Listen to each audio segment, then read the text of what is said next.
창세기 18장 9절부터 15절까지의 말씀을 봉독하겠습니다.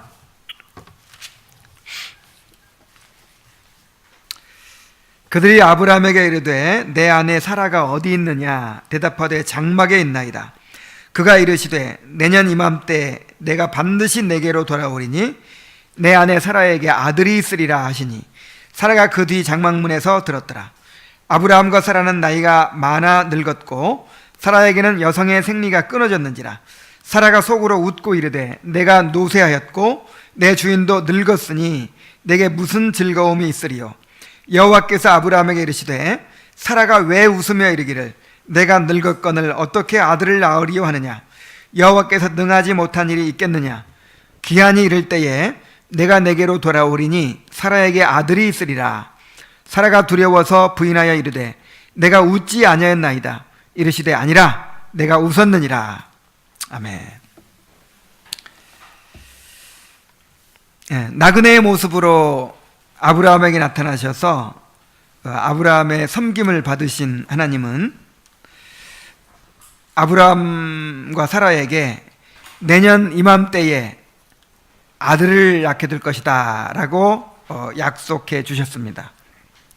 그리고 이를 믿지 못하는 사라의 의심을 드러내어 책망하시고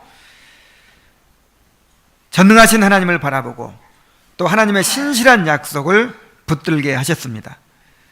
우리는 본문을 통해서 우리의 믿음과 순종을 통해서 복을 주시는 하나님, 그리고 그 믿음과 순종까지도 또 은혜로 우리에게 허락해 주시는 하나님을 발견하게 됩니다.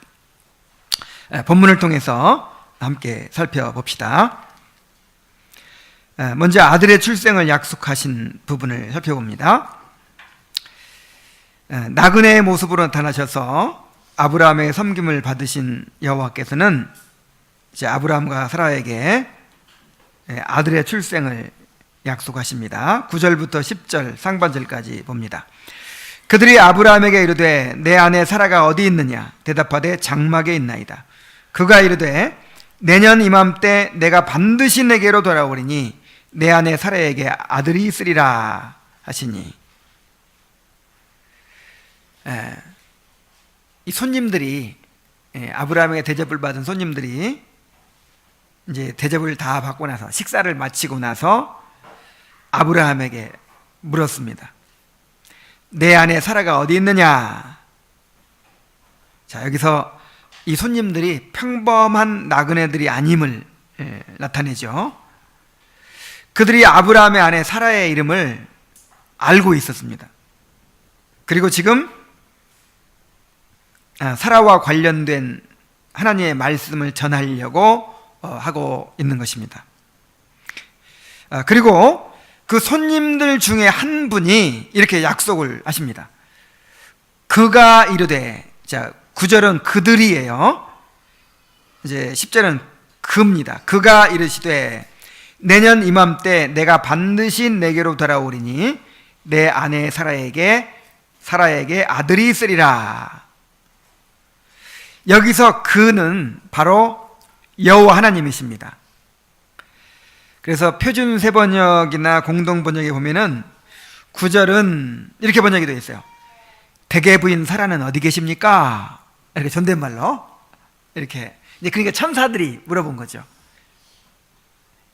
이렇게 되어 있고, 10절은 다음에 이맘때 내가 반드시 너를 다시 찾아오겠다. 그때 너의 아내 사라에게 아들이 있을 것이다. 이렇게 반말로 번역이 되어 있어요. 그러니까 이분이 하나님이시라는 거죠. 그런데 NIV 성경은 아예 The Lord said 이렇게 이 말씀하시는 분이 하나님이심을 표현하고 있습니다. 하나님에게 있어서 임하다, 돌아오다라는 표현은 하나님이 어떤 사건에 직접 개입하셔서 역사하시는 것을 뜻합니다. 지금은 내가 약속을 주기 위해서 너에게 임했지만 내가 다시 그 약속의 실현을 위해서 너에게 돌아오겠다. 이렇게 말씀하신 것입니다. 이렇게 아브라함은 나그네를 대접하다가 하나님을 대접하게 되었고 하나님께로부터 놀라운 복을 받게 되었습니다. 물론 하나님의 작정이 다 있었죠. 하나님의 작정된 기한이 있었어요.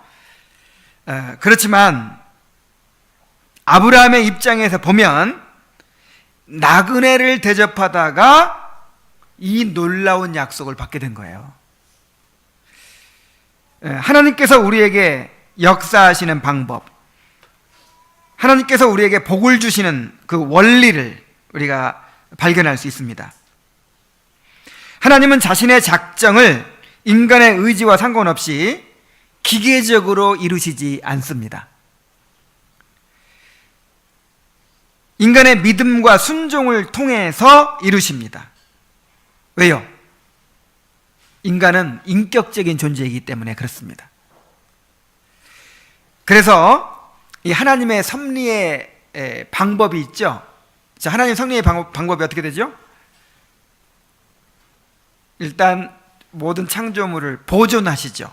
보존. 그리고 통치하시죠. 그런데 천사나 사람 같은 인격적인 존재에 대해서는 협력이라는 방법으로 통치하십니다.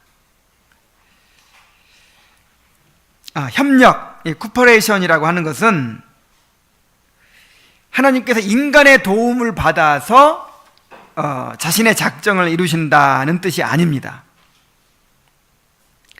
하나님이 인간의 도움이 뭐가 필요하겠어요? 그래서 여기서 협력이라는 말은 인간의 인격적 작용과 조화를 이루어서 그렇게 행하신다는 것이죠.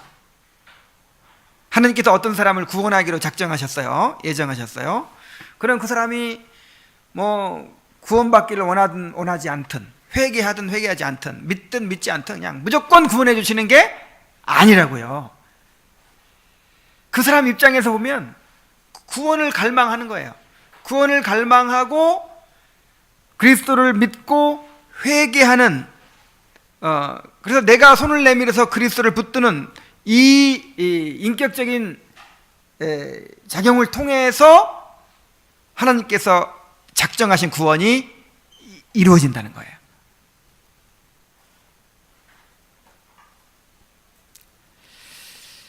그러므로 성경은 하나님의 작정과 약속에 대해서 계속해서 선포하면서도 또 계속해서 인간의 의무와 책임을 강조합니다. 그래서 성경은 두 가지를 다 강조하는 거예요. 하나님께서 작정을 하신다, 작정하시고 이루신다. 하나님께서 언약을 주시고 이루신다. 하나님이 하신다. 이것만 강조하는 것이 아니고, 이렇게 하나님의 주권과 작정과 언약만 강조하는 것이 아니고, 믿어야 된다, 회개해야 된다, 순종해야 한다, 끊임없이 인간의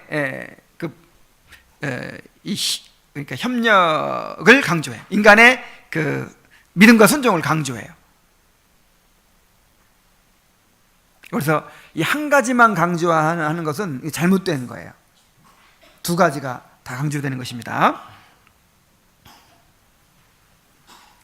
그래서 우리가 어떻게 하나님의 임재를 누리고 그분의 말씀을 들을 수 있습니까?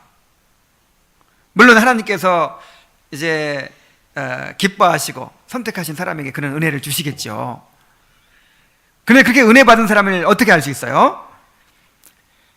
아브라함처럼 하나님이 세우신 사람들의 권위를 인정하고 겸손히 그가 전하는 말씀을 받아들이고 또 순종하게 하심으로 하나님의 임재를 경험하고 하나님의 약속을 받게 하시는 거예요. 마태복음 10장 40절에 보면 예수님께서 이렇게 말씀하셨습니다. 너희를 영접하는 자는 나를 영접하는 것이요, 나를 영접하는 자는 나 보내신 이를 영접하는 것이니라. 여러분, 하나님을 영접할 수 있도록 오신 분이 누구예요? 예수님이죠. 근데 예수님을 영접하지 않고 하나님을 영접하는 길이 있나요?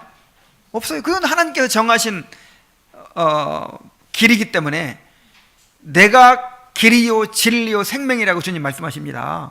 예수님 말고는 길이 없어요. 그래서 예수님 믿지 않고는 하나님을 믿을 수가 없어요. 그리고 예수님께서 또 이 복음 전하는 자들을 보내시는 거예요. 예수님이 직접 말씀하시지 않고 예수님께서 주의 몸된 교회에 천국 열쇠를 맡기시는 거예요. 이 직분자들에게 그 입에 하나님의 말씀을 두시고 선포하게 하시는 것입니다. 그래서 주님께 세우신 사람들의 그 선포하는 말씀을 하나님의 말씀으로 받지 않으면 하나님의 임재를 누리고 하나님의 말씀을 들을 길이 없어요. 다른 길이 없어요.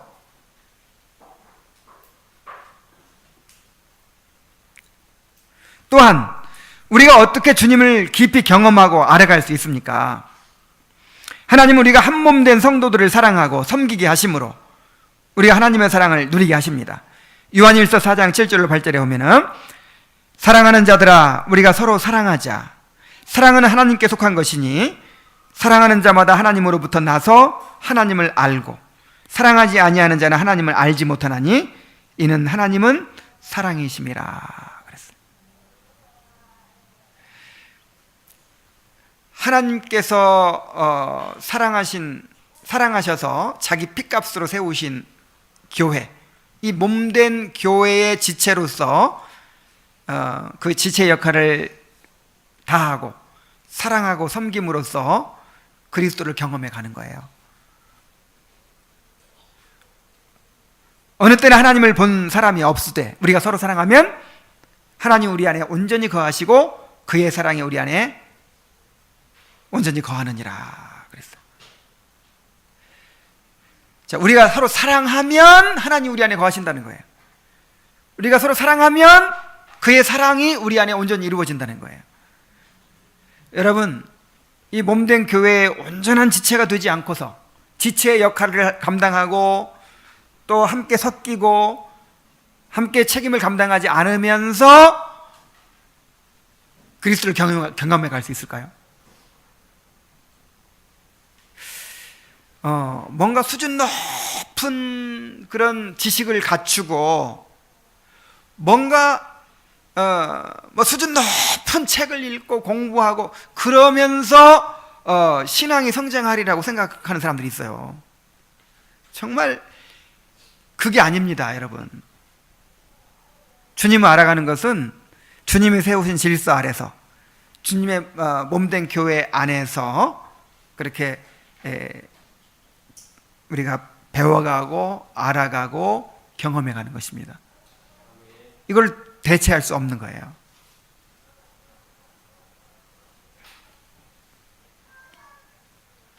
그러므로 하나님의 임재를 누리기 원한다면 하나님이 세우신 사역자들이 전하는 말씀을 잘 받아들이고 주님의 지체된 성도들을 사랑해야 합니다.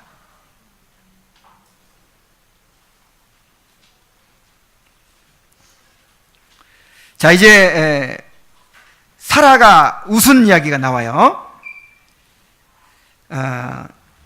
사라가 하나님의 약속을 들었습니다. 그리고는 웃었습니다. 이 장막문 뒤에서 아마 이제 그 천막으로 가리워져 있으니까 그 천막 안에 들어가면 이제 이 식탁이 있고 테이블이 있고 그 안에 내실이라고 해서 이제 그 사라가 거하는 방이 있었던 것 같아요. 그래서 이제 그 천막 하나 차이니까 바깥에 손님들이 하는 얘기를 다 들었어요. 내 안에 사라가 어디 있느냐? 내년 이맘때 내가 다시 올 텐데 그때는 내 안에 사라에게 아들이 있으리라. 이걸 안에서 다 들었단 말이에요. 듣고 나서 피식 웃었어요. 너무 기가 막힌 얘기죠. 사라는 89세나 되어서 이미 생리가 끊어졌다고 했습니다. 10절 하반절부터 12절까지 한번 읽어볼까요? 아브라함과 사라는 나이가 많아 늙었고 사라에게는 여성의 생리가 끊어졌는지라. 사라가 속으로 웃고 이르되 내가 노쇠하였고 내 주인도 늙었으니 내게 무슨 즐거움이 있으리요. 자, 생리가 이미 끊어졌어요. 89세나 돼가지고 이미 자녀를 낳는다는 것이 불가능한 상태가 되었습니다.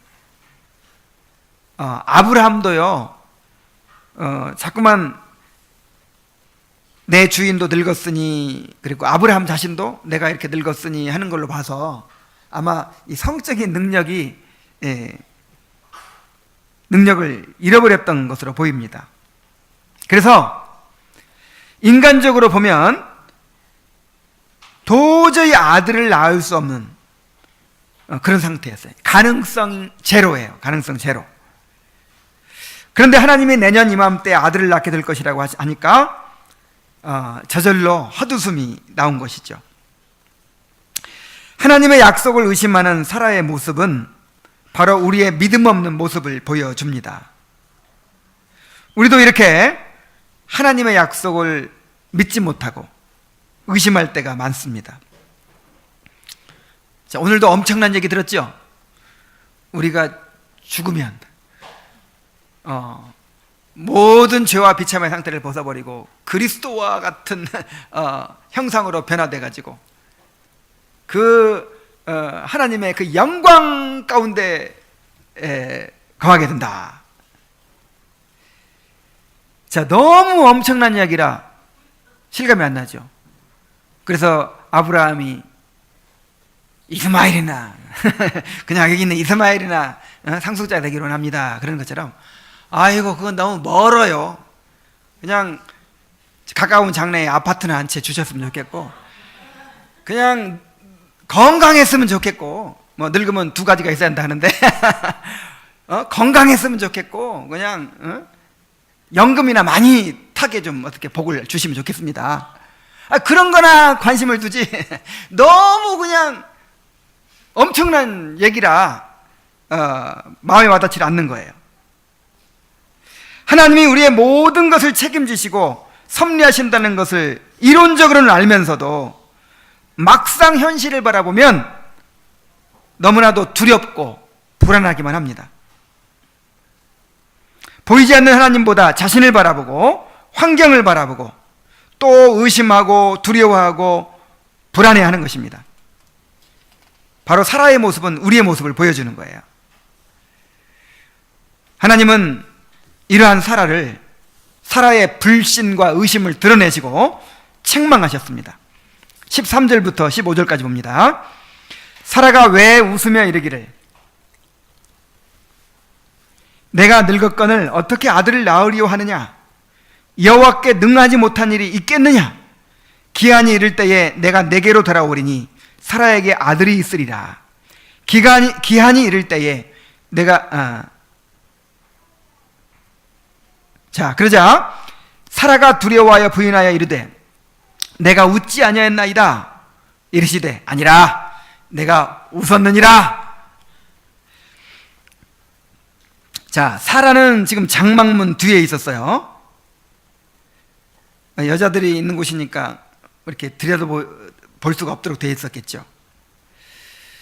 그리고 겉으로 웃거나 말한 것이 아니라 속으로 생각하면서 속으로 웃은 거예요. 그런데 여호와께서는 지금 장막문 뒤에 사라가 있다는 것도 아시고 그냥 딱 보셨어요. 그리고 사라가 마음속으로 품은 생각도 아시고 또 마음속으로 웃은 것도 다 알고 계시는 거예요. 그래서 왜 내 아내 사라가 웃었느냐 이렇게 말씀을 하시는 것입니다. 우리 마음을 감찰하시는 하나님의 전지하심을 보여줍니다. 하나님은 이렇게 우리의 마음을 속속들이 다 알고 계십니다. 어쩌면 우리보다 우리 마음을 더 잘 알고 계세요. 어떨 때는 내 마음을 나도 모르죠. 내 마음 나도 몰라요. 막 성질 내고 나서 지나고 나서 내가 그렇게 좌절감을 느꼈구나, 내가 자존심이 상했었구나, 나중에야 깨닫는 거예요. 근데 하나님은 우리의 마음을 우리 자신보다 더 세세하게 아십니다. 에레미야 17장 9절로 10절에 보면은 만물보다 거짓되고 심히 부패한 것은 마음이라. 누가 등이 이를 알리오마는. 자, 만물보다 거짓되고 심히 부패한 것이 뭐라고요? 마음이라고요. 근데 그거 알아요, 몰라요? 몰라요. 알면 이렇게 가만히 앉아 있을 수가 없어요. 막 뒤집어질 거예요. 성령이 임해가지고 한번 그거를 느끼게 하면 완전히 고꾸라지는 거예요.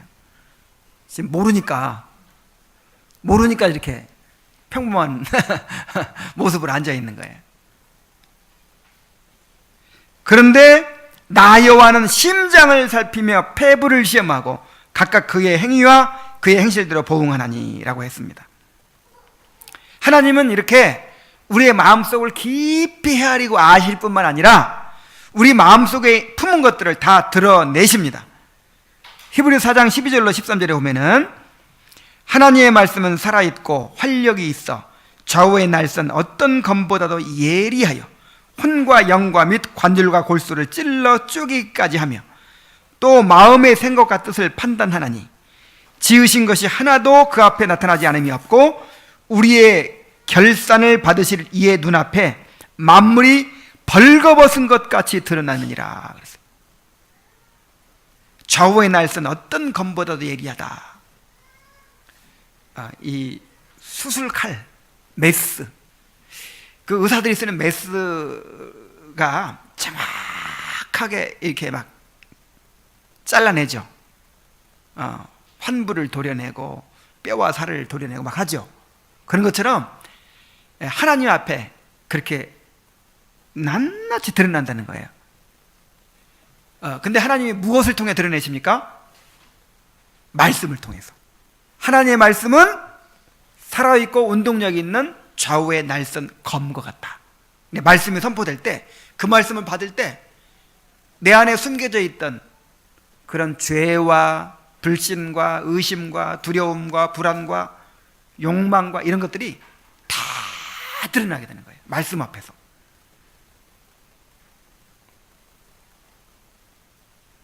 왜 이렇게 드러내십니까? 왜 의사가 막 환부를 다 드러내죠? 치료하려고 하는 거죠. 치료하려고. 하나님은 우리의 그런 죄를 씻어내시고 우리의 불신과 의심과 두려움을 치료하시고 우리가 믿음을 갖게 하시기 위해서 드러내십니다. 그래 드러나야 되는 거예요. 꼭 감춰져 있으면 안 돼요. 말씀 가운데 드러나야 되고 또 교제 가운데 드러나야 돼요. 드러나야 치유가 됩니다. 하나님은 사라의 의심을 드러내시고 책망하셨습니다. 그것은 사라로 하여금 전능하신 하나님을 바라보게 하시고 다시 한번 약속을 붙잡고 믿음을 갖도록 하신 것이었습니다. 하나님께서 말씀하시죠.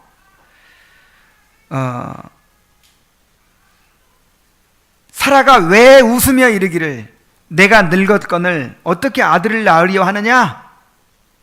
왜 자신을 바라보고 있느냐? 이 말이죠. 그러면서 뭐라고 하세요? 여호와께 능하지 못한 일이 있겠느냐? 그냥 자신만 바라보지 말고 누구를 바라보라는 거예요? 전능하신 하나님을 바라보라는 거예요. 말씀으로 천지 만물을 창조하신 하나님, 그리스도를 죽은 자 가운데서 다시 일으키신 하나님, 그 전능하신 하나님을 바라보라는 거예요.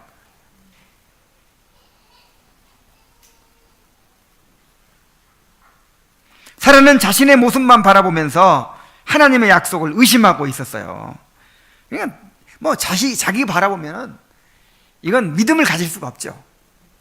자기를 바라보고 아브라함을 바라보고 환경을 바라보면 이거는 절망에 빠질 수밖에 없는 거예요. 그러나 하나님은 전능하신 하나님을 바라보라고 하십니다. 말씀으로 천지를 창조하신 하나님께 불가능한 일이 어디 있겠습니까? 그리고 다시 한번 약속을 말씀해 주십니다.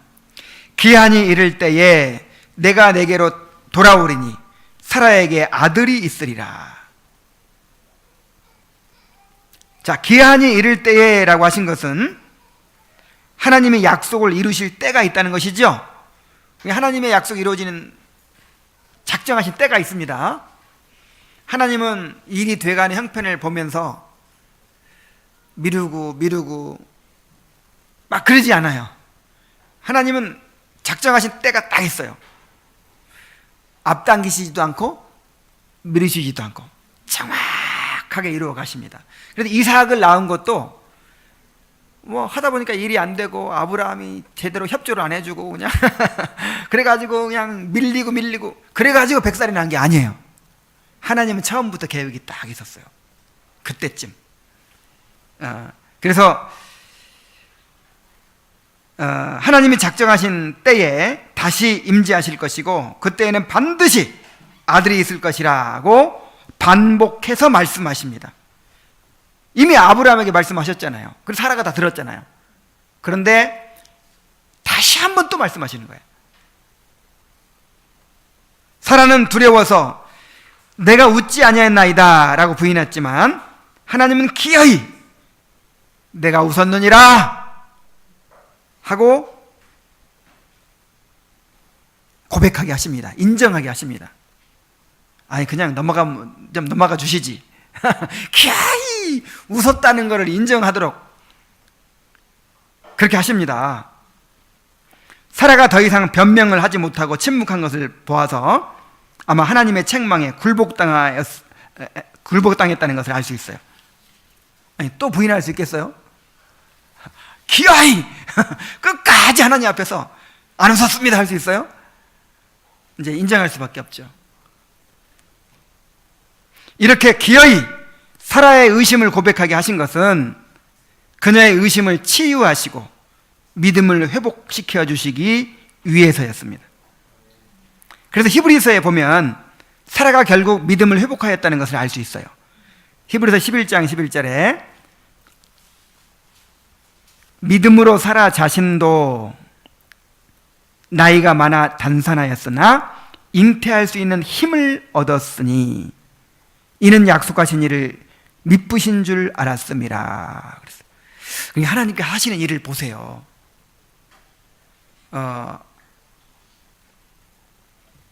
하나님이 작정하신 기한에 사라는 믿음이 없는데도 불구하고 아들을 주시지요. 그러나 일방적으로 행하시지 않다 이 말이에요. 사라가 믿음을 갖게 만드심으로써 믿음을 사용하셔서 이루신다 이 말이에요. 그래서 믿음으로 사라 자신도 잉태할 수 있는 힘을 얻었다. 그러니까 이삭 낳을 때 믿음으로 낳은 거예요. 아브라함과 사라가 믿었기 때문에 하나님께서 그 믿음을 사용하셔서 이루신 것입니다. 근데 최초의 원인은 아니고 그 믿음을 누가 주신 거라고요? 하나님께서.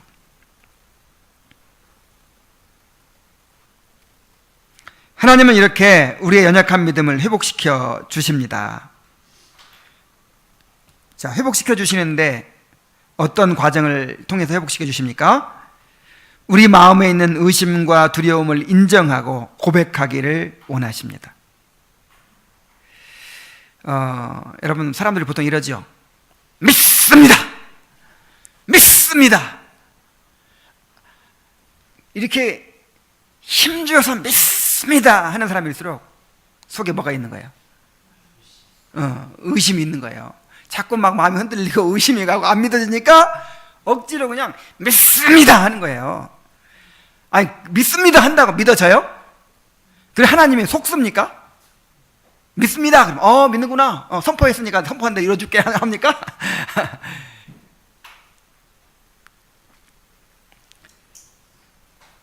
진실하게 우리의 믿음 없음을 고백하고 하나님의 은혜를 구해야 합니다. 주여 내가 믿나이다. 나의 믿음 없는 것을 도와주소서. 이 기도가 기막힌 기도예요. 이게 누구의 기도였죠? 갑자기 생각이 안 나네. 어쨌든 예수님께 자기 자식을 고쳐달라고. 맞아요. 그 예수님께서 변화산에 내려오셨을 때 그 귀신 들린 아들을 데리고 제자들에게 왔는데 제자들이 못 고치고 있었을 때, 그때 이제 예수님 그 아버지가 그렇게 예수님께 말했죠. 내가 믿나이다. 나의 믿음 없는 것을 도와주소서. 이게 기가 막힌 기도예요. 이렇게 기도해야 돼요. 그러니까 믿나이다 하는 말은 그러니까 믿으라고 명령하니까 순종해서 하는 말이죠. 내가 믿겠습니다. 믿고 싶습니다. 내 의지를 나타내는 거죠. 믿나이다 하는 건 내 의지를 나타내는 거예요. 그리고 나의 믿음 없는 것을 도와주소서, 그런 거는 이제 내 자신이 은혜가 필요함을, 내가 믿음 없는 사람임을 고백한 거죠. 주님께서 믿으라고 하시는데 알겠습니다. 믿겠습니다. 그런데 나에게는 뭐가 없습니다? 믿음이 없습니다. 나는 주님의 은혜가 아니면 믿음을 가질 수가 없습니다. 나의 믿음 없는 것을 도와주시옵소서. 은혜를 베풀어 주시옵소서. 이런 기도가 우리에게 필요합니다. 또 이런 말씀도 있죠. 이 고창병든 이 손이 마른 같은 병인가? 아니, 어쨌든 손이 마른 병을 가진 사람에게 예수님께서 뭐라고 명령하시냐면 손을 내밀라 그러시는 거예요. 아니, 손이 오그라져 있는데 어떻게 내밀어요? 이 명령 속에 또 두 가지가 딱 만나는 거예요. 인간의 의지와 하나님의 주권적인 역사. 그러니까 이 오그라졌어도 내밀라 그러니까 어떻게 해야 돼요? 내 의지로 내밀어야 돼요. 그 내미는 순간 하나님의 능력 역사해가지고 내밀어지는 거예요. 그러니까 인간의 의지가 먼저냐 하나님의 주권이 먼저냐, 이게 어려운 문제죠. 그래서 동시발생이라는 용어를 사용하기도 해요. 내가 지금 은혜가 없어 그래. 지금 은혜를 주실 때까지 기다리고 있어. 내가 지금 용서는 해야 되겠는데 은혜가 있어야 용서하지. 그러니까 내가 은혜 주실 때까지 내가 기다리고 있어. 사랑을 해야 되겠는데 은혜가 있어야 사랑하지. 기도도 은혜를 주셔야 기도하지. 그러면서 은혜 주실 때까지 기다리고 있으면 할 수 있어요, 없어요? 동시발생이라니까. 주여 내가 기도하겠나이다. 기도하나이다. 내게 은혜를 주소서. 그러면서 기도해야 돼요. 그러면 하나님께서 주시는 거예요. 사랑하면서 은혜를 구해야죠. 용서하기로 결단하면서 은혜를 구해야죠.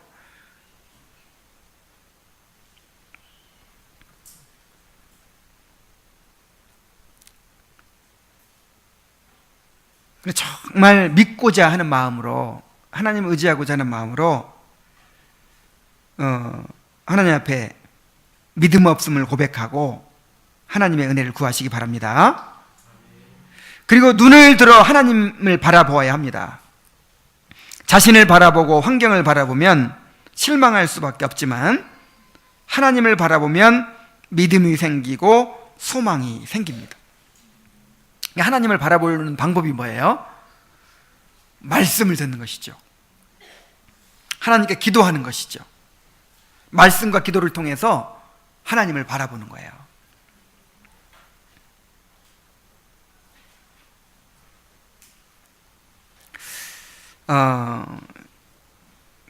그래서 말씀과 기도를 통해서 하나님을 바라보는 거 말고 다른 길이 없다는 걸 알아야 돼요. 계속해서 하나님의 말씀을 들어야 합니다. 우리가 말씀을 듣지 않으면 보이는 것들이 우리 마음을 차지하고 지배하게 될 수밖에 없습니다. 믿음은 들음에서 나며 들음은 그리스도의 말씀으로 말미암았느니라 그랬어요. 믿음을 갖기 위해서 계속해서 말씀을 가까이 하시기 바랍니다.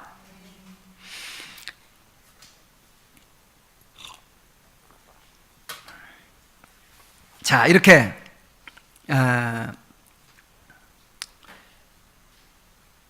아브라함에게 아들을 낳으리라는 약속을 주시고 또 의심하는 사라를 또 그의 의심하는 마음을 드러내시고 그 마음을 치유해 주셨죠. 그래서 믿음을 갖게 해주셨습니다. 그래서 하나님의 능력으로 아들을 낳게 해주시죠. 그런데 우리가 여기서 한 가지 생각해 볼 문제가 있어요. 왜 언약의 자손이 반드시 이렇게 이적을 통해서 태어나야만 하는 것일까요? 하나님은 아브라함에게 아들을 주시되 자연적인 방법이 아니라 하나님의 행하시는 이적을 통해서 태어나게 하셨습니다. 일부러 자연적인 출생을 막으셨어요. 일부러 사라의 태문을 막으시고 아예 그냥 인간적인 가능성을 완전히 끊어버리셨죠. 또 인간의 수단과 방법으로 후손을 얻는 것까지도 막으셨어요. 오로지 하나님이 행하시는 이적을 통해서만 태어나게 하셨습니다. 기한이 이를 때에 라고 하신 것은 이제 하나님이 작정하신 때가 이를 때에 라는 말인데, 그때가 언제죠? 아브라함 100살 때, 사라 생리 끊어졌을 때. 그러니까 하나님께서 인간의 가능성이 다 끝날 때까지 일부러 기다리신 거예요. 일부러. 아브라함과 사라는 초조해 죽겠는데 이제 내일 모레면 이제 폐경도 될 것 같고 자식도 못 낳을 것 같고, 아이 빨리 낳으려면 지금 낳아야 되는데 막 이러고 있는데, 하나님은 그거 다 끝날 때까지 일부러 기다리시는 거예요. 왜 이렇게 일부러 기다리셨을까요?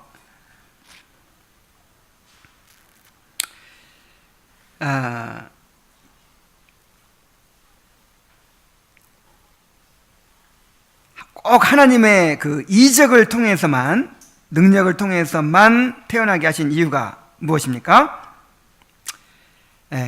하나님의 나라를 유업으로 얻는 자가 되기 위해서는 자연적인 출생으로는 안 되고 성령으로 거듭나야만 한다는 것을 보여주기 위해서였어요. 요한복음 1장 12절로 13절에 한번 찾아보겠습니다.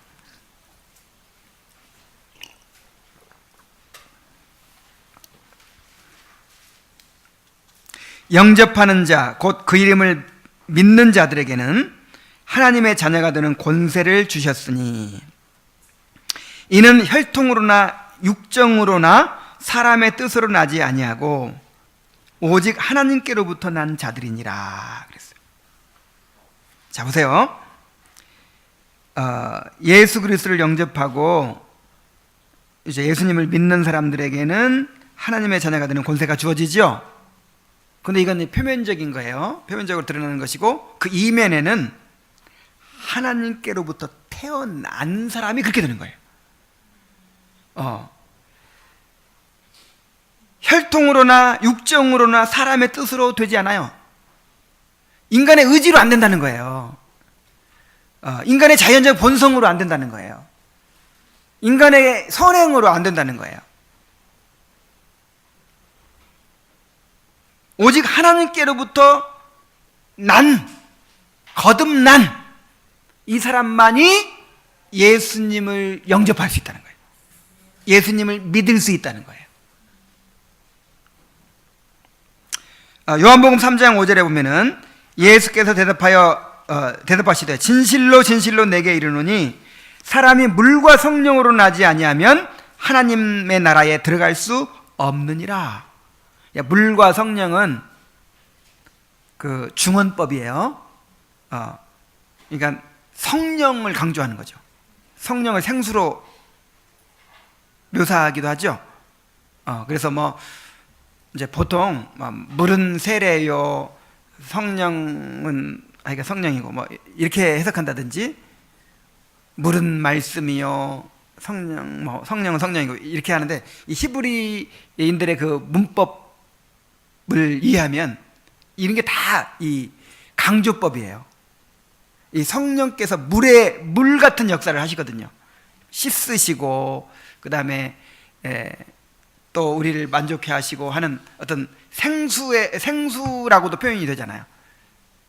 그래서 물과 성령으로, 이 중언법입니다.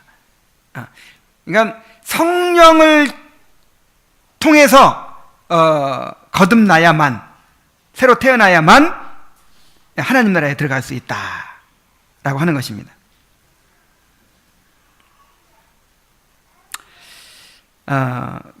그래서 이제 하나님 나라에 들어가는 사람들이 이렇게 성령으로, 이 자연적 본성으로 되지 않고 성령으로 거듭나야만 된다는 것을 그렇게 보여주시기 위해서 그 언약의 자손이 반드시 하나님의 이적을 통해서 태어나도록 그렇게 작정하신 거예요. 그래서 바울은 인간의 방법으로 얻은 이스마엘을 육체를 따르는 자, 그리고 하나님의 능력으로 낳은 이삭을 성령을 따르는 자의 모형으로 그렇게 불렀습니다. 이삭은 육체를 따르는 자, 그 다음에 이스마엘은 육체를 따르는 자, 그리고 이삭은 성령을 따르는 자.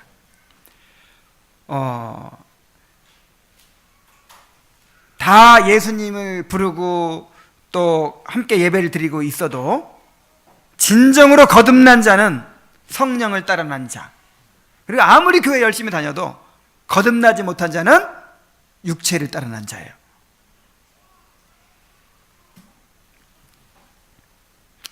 그래서 우리는 우리의 구원이 오직 하나님의 능력으로 된다는 것을 다시 한번 깨닫게 됩니다.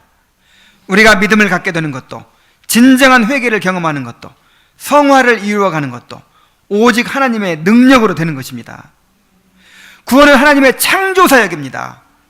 천지를 창조하시고 그리스도를 죽은 자 가운데서 다시 일으키신 그 하나님의 능력이 역사함으로 한 사람이 거듭나고 구원을 받게 되는 것입니다. 오늘 우리 이낙겸 자매가 또 못 나왔죠. 일이 있어서 못 나왔는데 우리 교회 개척 멤버예요. 그런데 그렇게 오랫동안 이 교회를 출석하고 예배를 드리고 하면서도 자기는 믿음이 안 생긴대요. 안 믿어진대요. 안 믿어진대. 그걸 어떻게 만들어낼 수가 있겠습니까? 이 하나님의 창조의 능력이 아니면 믿음과 회개가 안 생기는 거예요. 이 모조품은 생기죠, 모조품. 그런데 진정한 회심은 이건 하나님의 창조의 능력으로만 이루어지는 거예요. 그러므로 우리가 우리 자신을 바라볼 것이 아니라 전능하신 하나님을 바라보아야 할 줄로 믿습니다. 우리 안에는 선한 것이 없고 아무런 능력이 없지만 우리가 하나님의 은혜를 힘입게 될 때 우리 안에 하나님의 놀라운 구원의 역사가 이루어지는 것입니다. 그리고 우리 교회가 더디더라도 이삭을 얻어야 돼요. 이스마엘을 손쉽게 얻으려고 해서는 안 돼요. 더디더라도 하나님의 능력으로 태어나는 성령을 따르는 자 이삭을 얻어야 될 줄로 믿습니다. 이 한 영혼이 구원받는 것은 창조의 역사요. 이 교회가 이루어지는 것도 이게 하나님의 이 놀라운 이 천지 창조보다 더 놀라운 그런 기적의 역사예요. 우리는 하나님의 말씀에 순종하면서 하나님께서 구원의 역사를 이루어 가시기를 우리가 기대하고 은혜를 구해야 되는 것입니다. 우리가 막 손쉽게 막 만들어내려고 할 것이 아니라 계속해서, 그래서 바울 사도가 그런 말을 한 거예요. 내가 너희 가운데 복음을 전할 때에 약하며 두려워하며 심히 떨었노라.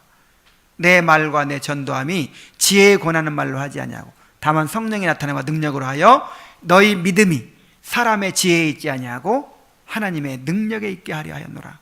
바울이 두려워한 게 뭐예요? 이스마엘만 많이 만들어낼까 봐. 지혜에 권하는 말로 울리고 웃기고 감동받게 하고 얼마든지 할 수 있죠. 그런 방법으로 얼마든지 유사 그리스도인들을 만들 수 있죠. 그 믿음이 어디에 근거해요? 사람의 지혜에, 사람의 지혜에 따라서 잘해주고 못하는 거에, 못해주는 거에, 하여간 어떤 유익을 주고 못 주는 거에, 그런 거에 달려있는 거예요. 사람들의 믿음이 왔다 갔다가. 자, 그런 사람만 많이 만들어낼까 봐 바울이 두려워했던 거예요.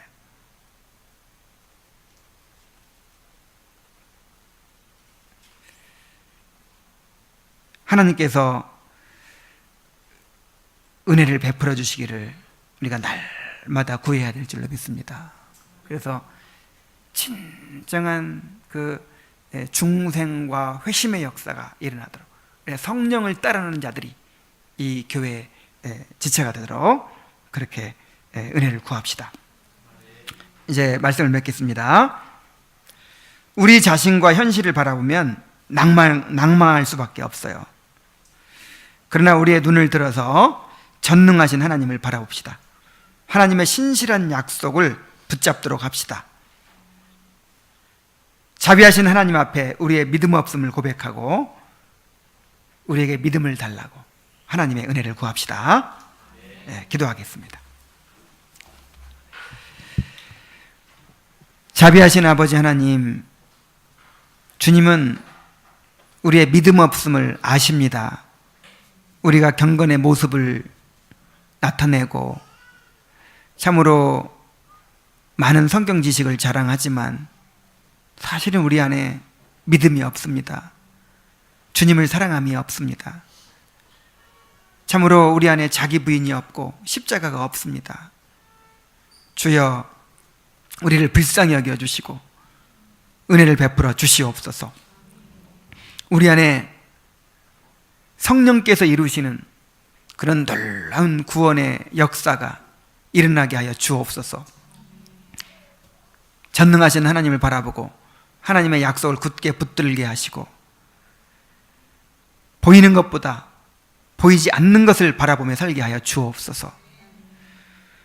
진정으로 자기를 부인하게 하시고 현세의 즐거움보다 정말 하나님 자신을 즐거워하고 하나님께 주실 영광을 바라보며 우리 자신을 던지게 하여 주옵소서. 우리 가운데 끊임없이 회심의 역사가 일어나게 하시고 또한 우리가 주님을 더 깊이 알아가게 하여 주시옵소서. 예수님의 이름으로 기도하옵나이다.